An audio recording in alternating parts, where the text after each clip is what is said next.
Hello, YouTube. Welcome back over to GamingHouse. And don't mind any of the gameplay in the background. That's just for background viewing pleasure. But today we're going to talk about the gaming industry. Some of us love playing video games a lot. And for those of us that have been playing a while, having no lives or just, having fun with our lives, there has been a lot of changes in the industry. And some good, some bad. And for this case, we're going to talk about the bad things that you, as a consumer and gamer, should be looking out for and what has been changed in the industry. Let's go ahead and start with an easy one. That is microtransactions. Anyone that doesn't, for whatever reason, doesn't know what a microtransaction is, it is purchase of another item within the game. Technically, DLC can be viewed as, DLC or expansions can be viewed as a microtransaction for the sake of argument and everything else. We're not including actual DLC or expansions as microtransactions. This is more on the lines of usual cosmetic things, ranging from clothing and skins for weapons to sometimes actual weapons and stuff in game. This picked up mostly in the mobile industry and those Facebook games that some of you might like to play. You may notice that, like, hey, you could sit there and grind some stuff out, or you could sit there and use money and either get a shortcut through it all, or simply buy objects that are strictly only money that have a purpose in the game, whether it's major or slight. Most would agree anything that changes the balance of a game, say if you were playing a versus style game and you're able to buy things such as more health potions or a lot better armor, that is what's known as being a credit card warrior and a pay to win system, where if someone has more money that they're just willing to throw at a game, they're going to best you based on gear that they have. Now, luckily for the purpose of this conversation, we're not getting into the mobile games and some of the free-to-play games where you're going to definitely see microtransactions. But we're going to talk about microtransactions that we keep seeing in our $60 games. Now, most agree also a pay-to-win model is horrible. Luckily, we don't see too many of those in console games or some of the PC games. We're going to talk mostly about console. I play on console, so that's what I'm going to mostly talk about. But the issue plagues everywhere. Now, I'm like with I won't say a majority because I don't hear a lot of opinions on it, because some people are always half and half because they just have money to throw. And others like, no, you should be saving your money because, another moral of this whole entire video is the more you spend on something not caring, it's going to show that the industry could just keep doing it. Now, if you're going to include microtransactions in our $60 games, I like the ideal system. I believe this would be everyone's ideal system, is that you can at least earn those things through grinding the game out. However, the compromise model that I'm going to use, which I think is what we're going to see a lot, is going to be where we can earn a set amount of points or experience or what have you to unlock some skins, and some of them are permanently locked off to being paid for. I will use the example of Rainbow Six Siege for this. Rainbow Six Siege, you can earn some skins, but some of the, admittedly, the better looking ones are, of course, locked off and you have to pay for those. But at least you have the option of earning some of the skins in the game and not being completely blocked off. As opposed to a horrible model, which I will use Evolve for this example. For anyone that still plays Evolve, you are only able to progress and unlock one skin for each character and monster. Every other skin in the game was locked off as a microtransaction. You had to buy it. So that is the worst and probably the horrible one, besides a pay-to-win model, for microtransactions in the $60 games. I'm fine with the compromise model of, we can unlock some, pay for some. Ideally, I would like it so that we can at least unlock everything. I think that's how we should be. And if you want to just say shortcut and here you go, unlock a weapon skin, sure. And here's another bad example for, say, pay to win, is Battlefield. Battlefield always has these shortcuts. So you can see level 1s running around with guns that they shouldn't have yet. Now, ways players can combat these and, say, eliminate from games is going to be rather hard, because from this point on, they're pretty much going to be in games now. People have said, fuck it, and bought them enough times. Halo 5 threw out some numbers of, I forgot how, it's over $1 million that they made just in microtransactions, that first week. So those aren't going anywhere unless people stop buying them. So of course, speak with your wallet. That's going to be another thing that's going to be repeated a lot in this video is speak with your wallet. Don't buy microtransactions. Don't support microtransactions. And we'll get into the overall theme of why you should start caring sooner rather than later. Let's get into the next thing that kind of feeds into each other, and that's RNG, or random, I believe it's a random numbers game. You might be seeing RNG mentioned in a lot of games nowadays, and that's because they realized how effective it is now to simply have this an RNG system in place artificially creates more playtime. You're sitting there grinding for something that's going to either unlock something you want or you don't, and then you got to do the whole process all over again. Now, this RNG process will come in one of two flavors, and that's going to be in-game RNG loot system, or it's going to be a pack kind of bundle. We'll just refer to it as loot crate for this video. Now, in-game RNG is usually prominent in anything that's any combination of MMO, RPG, and open world. Things such as Skyrim Online, Borderlands, for an old example, or more recently, Destiny, where they have this RNG system where there's no guaranteed way to earn something. It's simply grinding out an action and hoping a piece of loot drops from it. And particularly, I do not like Destiny's use of this system, as it is horrible and there is absolutely no way to guarantee an earning of it. Particularly in their Crucible section, where anyone that is a number one player could not get anything, while you could literally sit there, and this has happened to me, and watch 3 people get legendary items, and you get jack shit. But in truth, an in-game RNG system, like any of those games mentioned, is just simply playing the game still. You just got to sit there and grind and grind and grind, and it all depends on a person's patience and how they view grinding. At least, though, it is free, as opposed to, say, the loot crate system, which usually the loot crate system and those microtransactions we talked about will usually go hand in hand. Examples being, I think I'll use Counter-Strike. Unfortunately, I don't play like Counter-Strike. I watch people play Counter-Strike, though, and that's got it in there. Halo 5 had it. Call of Duty's been starting to do it. And these, in my opinion, are like the super bad offenders about it. Particularly because also they incorporate now RNG and microtransactions all in one. With the loot crate system, you can sit there and earn any form of points or experience, and then you get to purchase a loot crate, sometimes varying in whether it'll have common gear to legendary gear, or maybe rare gear to legendary gear. It'll have any span of items within them. But the end result is through all your hours of grinding or money, if you decide to throw money to instantly start buying these loot crates, is that you could still get jack shit or not get any of the items you desired. And the bad version of this, I'll talk about the what I'd like to see for at least an ideal version if they're going to keep including these, which I think they will, because people keep buying them. Is the bad version is they put everything they can, weapon skins, cosmetic items for characters, all that fun stuff. They will put that all together in the same loot table. Why? Because there's more chances of you getting shit that you don't want. For that, we'll go ahead and use the example of recently Black Ops 3 and Halo 5. All of their things have all the loot bundled into one table that you have to hopefully get. So say you don't care for weapon skins. I want, new Spartan armor. I want new character headgear and body crap for my specialist in Black Ops. You can't specifically go for those. You have to sit there and keep playing the RNG slot machine game until you get the items that you desire. Same goes for weapon skins and anything else. If you're the person who wants weapon skins and doesn't care about how your character looks, like, man, I just want these.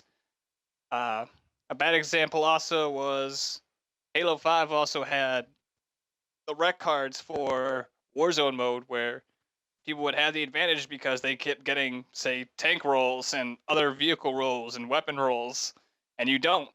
Like, I haven't played in a while, but not many people I knew of had the DMR because of how bad RNG was. It's a numbers game. It's the slot machine. You get lucky or you don't, and most of the time it's generated so you don't. You're supposed to just keep playing and playing and playing until you get it. Now, what I'd like to see for an ideal system for the loot crates is it's sectioned off. You have segments you could buy. Say you buy, a cosmetic pack. This is all going to have gear for your playable character. This is going to have your armor, your maybe camouflage and other things for a character. This one's a weapons crate. This is going to have your skins for weapons. I like them to divide it up so at least when I'm playing the RNG game, I can at least aim for what I want to get as opposed to this grand table of things that I'm going to get 90% if I don't want. I don't want half the items in the games. I want these select items, or at least want to keep trying to earn these items and not sit there and play 1,000 hours into your game to try and get an item I want that I might not still even get 1,000 hours later in the game. Now then, let's get into DLC. DLC has always been, in addition to the game, it's supposed to enhance the game. It's supposed to be something after you complete your game, something to look forward to later on, like more maps or say more campaign crap or side stuff to do, stuff that would enhance the flavor of your game. That's kind of not the deal anymore.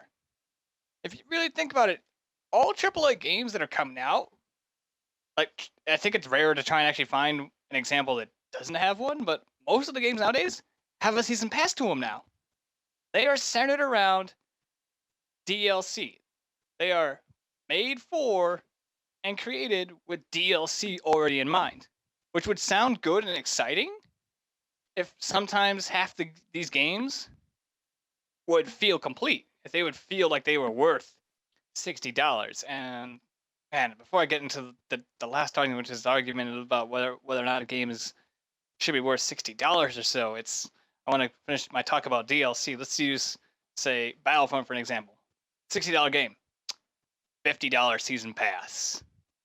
You're paying almost the exact same price.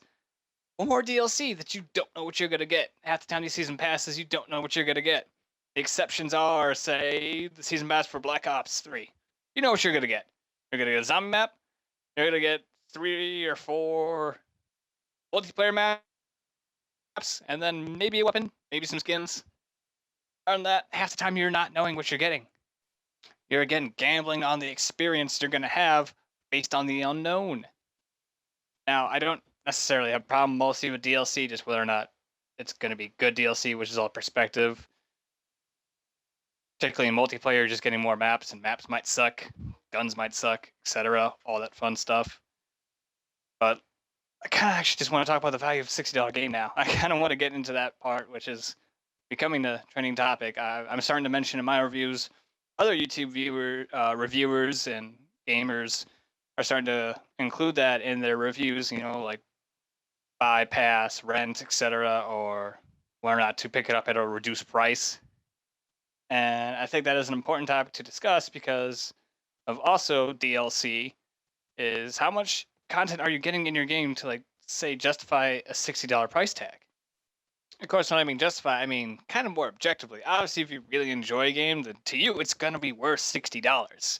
You might enjoy Star Wars Battlefront for $60. I'm making fun of Star Wars Battlefront. I'm sorry for those that enjoy it. I know one of my friends does, but I will sit there and make fun of that all day because that is not a $60 fucking game with the content that they gave you and then a $50 season pass. Get the fuck out of here. But let's do just a quick rundown. Again, this will also be making fun of EA in particular because, Star Wars Battlefront's theirs. And then any sports game, that's not a $60 game. You're paying for an updated roster, maybe 1 or 2 new features, updated, I'm doing air quotes right now, updated graphics.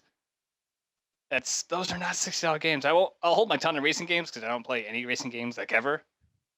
So, new cars and everything, that's actually might be different, but I'll hold my tongue for that since I don't play those a whole lot. I also don't play sports games, but I know that's the same game. You're paying for the same game again for $60. Another one to throw in the mix is multiplayer-focused games. Things like Rainbow Six Siege, Titanfall. If anyone remembers Titanfall. Remember Titanfall? Oh, that's right, because it was a multiplayer-focused game, and then once content stopped coming for it and everything else, it disappeared off the face of the fucking earth.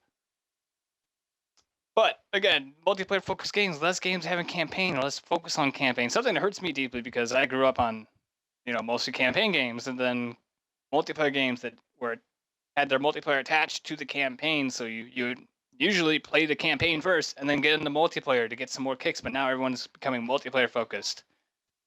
But let's talk strictly about the only multiplayer focused games, the ones that maybe have no campaign or like a slight shit like Rainbow Six Siege's situations.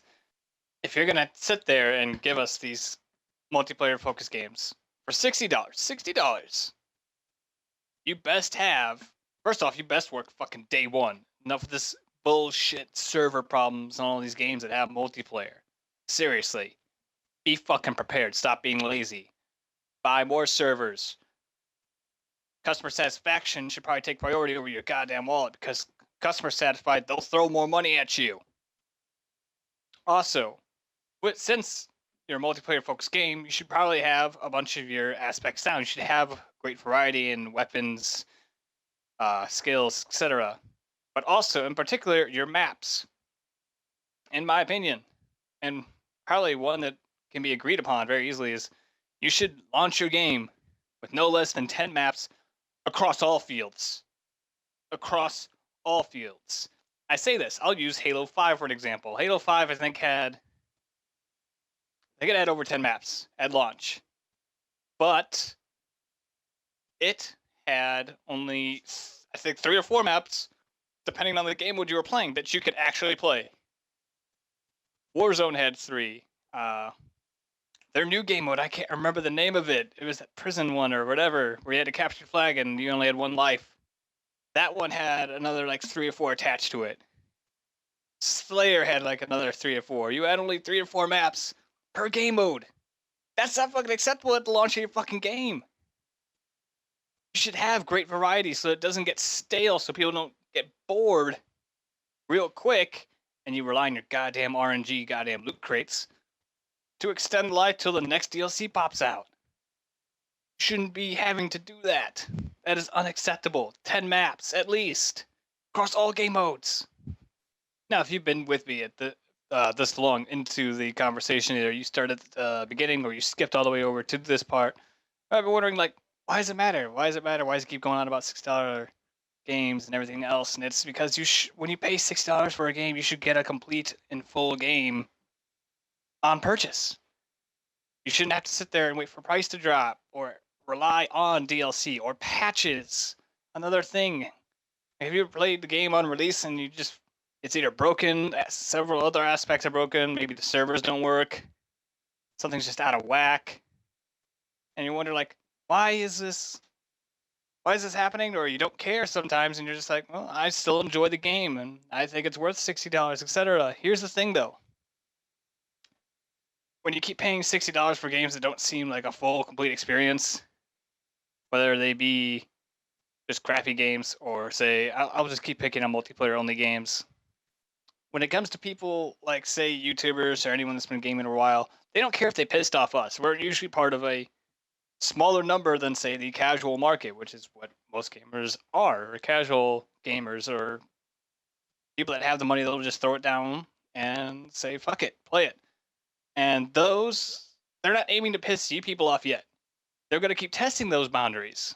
They don't care if they piss us off, because we know when the line's been crossed, and it's been crossed many a times, like over the years. It's the casual market that they're testing the grounds for. How much can they get away from the majority before backlash happens? I'll use this as a hypothetical example. Would you pay for Call of Duty? For those that play Call of Duty, would you pay for Call of Duty $60 if they just said, took out the campaign, screw it, most people play multiplayer only, they kept in whatever version this is, the co-op or zombies, and they only gave you like 4 to 6 maps at release? Does that sound like a $60 game to you? Does that sound like that's worth paying a full $60 price and then bitching about it afterwards? Because bitching about it afterwards doesn't solve anything. They have your money. And if you don't think the gaming industry is like looking to eventually do that, you're kind of blind to it. They're going to keep doing this. They're going to keep trying to do less content for the same price, because they're not trying to piss off the hardcore and core gamers. They're just trying not to piss off the casuals, and they're going to keep testing those waters until they eventually piss off the majority. And then they'll be like, all right, we'll back up. And then whatever it was before that breaking point, that'll be the new standard in gaming. And do you really want it to sink that low before action is taken? Now, some helpful advice I could try to give some of you for 2016, if you've been watching this video all the way up until this point. I know it's been really long. I hope you've been doing something productive besides just watching me play a random game and talk for 20 minutes. But some advice for 2016: follow your games. Learn what's going to be in them beforehand before actually like buying them.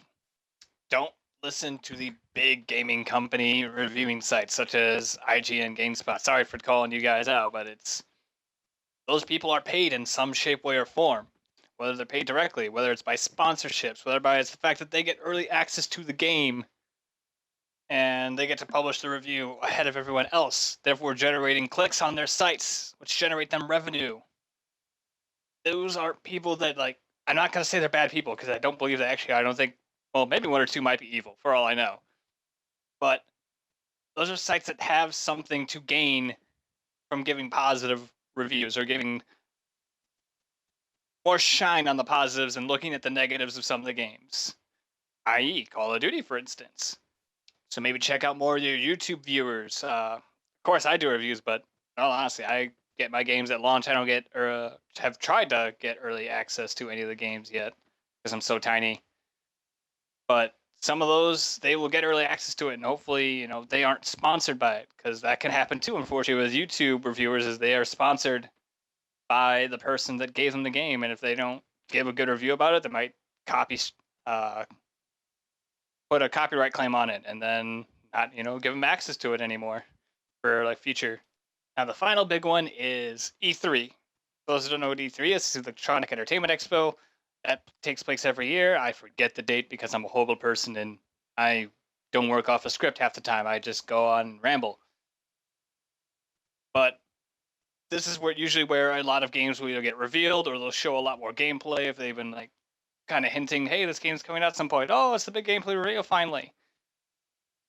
When you watch these, if you're people that watch those, first off, I'd recommend watching them because then you get to learn more about games that are coming out. So you get to start following and researching into games that you might want or don't want now. But everything you watch, always take a grain of salt with it. Sometimes a cup of salt. Sometimes mouthfuls of salt, because E3, while also serving as a great place to show off games, sometimes show off what's not going to be the final product. Ubisoft example, always graphics downgrades, which I'm not a person that cares about graphics, but of course, if you're going to show off great graphics, you might want to be consistent about it. Show off gameplay and other elements that are only from certain aspects of the game that might not represent the full game. Examples that could come to mind real quick are Destiny. What we were shown from Destiny and then what Destiny finally became at the release were two different things. Not entirely different, but there were enough changes like what occurred in the game that changed it, which anyone who looks in Destiny could figure out what, but still. Another one is Aliens Colonial Marine. That's a great old example of how we were showing something very great at E3. And then you get to the other game that came out and you're like, was this the same game that you showed us? Or what the fuck? But that'll do it. I hope that you've learned something from this video. Like, at least taken one or two things from it. Because, it's a long video of sitting there watching a man talk about shit. And I hope you learn to start speaking more with your wallet. I know it's really hard to do. Because, you enter fucking mode. Or maybe your friends start getting in game and then you cave in and get it. But try to speak more with your wallet to let the game companies know, hey, we should probably go back to, like, making our games a more fun experience and maybe starting to put more content into the base game and making sure the game actually fucking works at launch instead of just having the same almost I don't care attitude of fuck it, let's fix things later, do DLC, fuck it, they'll buy it, and then we have the attitude of fuck it, we'll buy it, screw it. I like this game, I like the ones before it, this one looks awesome, throw $60 down. There's faults on both sides of the field, but they won't fix their problems first until we fix some of the problems that we have on the consumer side, which is admittedly a lot harder to do because it's impulse everything else, and human nature in some cases. But as always, I hope you enjoyed the video. Comment down below. Maybe share your thoughts of what you think of the gaming industry and everything else. Like, comment, all this fun YouTube stuff. And as always, you're welcome to come back over to Gaming House for more gameplay and commentary, or insightful, long-ass videos about the gaming industry.